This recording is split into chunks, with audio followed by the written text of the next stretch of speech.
Control ডিমোলিশ পদ্ধতিতে ভাঙা হবে বিজিএমইএ। এই পদ্ধতিতে কোনো ঝুঁকি নেই বলে মন্তব্য করেছেন নির্মাণ বিশেষজ্ঞরা। তারা বলছেন বিশ্ব স্বীকৃত এই পদ্ধতিতে ৩০ সেকেন্ডেই বিজিএমইএ ভবন গুঁড়িয়ে ফেলা সম্ভব। আর রাজুকের কর্মকর্তারা বলছেন কাজটি করতে শীঘ্রই আসছেন চীনা বিশেষজ্ঞরা। চরণ রহমানের বিশেষ রিপোর্ট।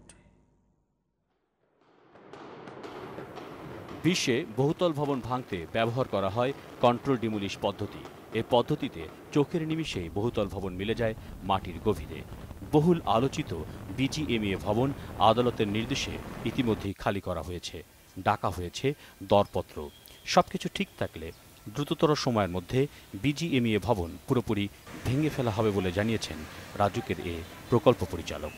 বাংলাদেশ আর্মির মাধ্যমে চাইনিজ এক্সপার্টদের সাথে যোগাযোগ করা হয়েছে এবং খুব অচিরেই ওনারা আসবেন, এসে এটা একটা কন্ট্রোল ডিমোলিশিংয়ের মাধ্যমে আমরা ভবনটা অপসারণ করব। এটা কোনো প্রভাব পড়বে না, এই জন্যই যে আমরা এটা কন্ট্রোল ডিমোলিশিংয়ের মাধ্যমে করব এবং এটাতে কোনো প্রভাব পড়বে না। বুয়েট বিশেষজ্ঞরা বলছেন কন্ট্রোল ডিমোলিশ পদ্ধতি বিশ্ব স্বীকৃত। বিল্ডিং নির্মাণ করে অনুসরণ করে এ পদ্ধতি ব্যবহার করা হয় বলে জানিয়েছেন বুয়েট অধ্যাপক ডক্টর মেহেদী আনসারী।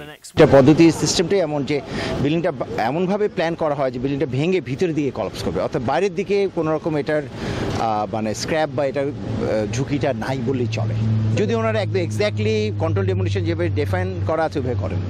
এই পদ্ধতিতে কোনো ঝুঁকি নেই বলেও জানিয়েছেন তিনি। নিরাপত্তার কথা আমি যেটা বলছি, তো যে কন্ট্রোল ডিমোলিশন যেটা আমাদের ন্যাশনাল বিল্ডিং কোডে বলা আছে, সেই পদ্ধতি যদি অবলম্বন করেন তাহলে কোনো সমস্যা হবে না। তবে এক্ষেত্রে সবার সম্মিলিত প্রয়াসের দ্রুত বাস্তবায়ন চান তিনি। চরণ রহমান, ডিটিভি নিউজ, ঢাকা।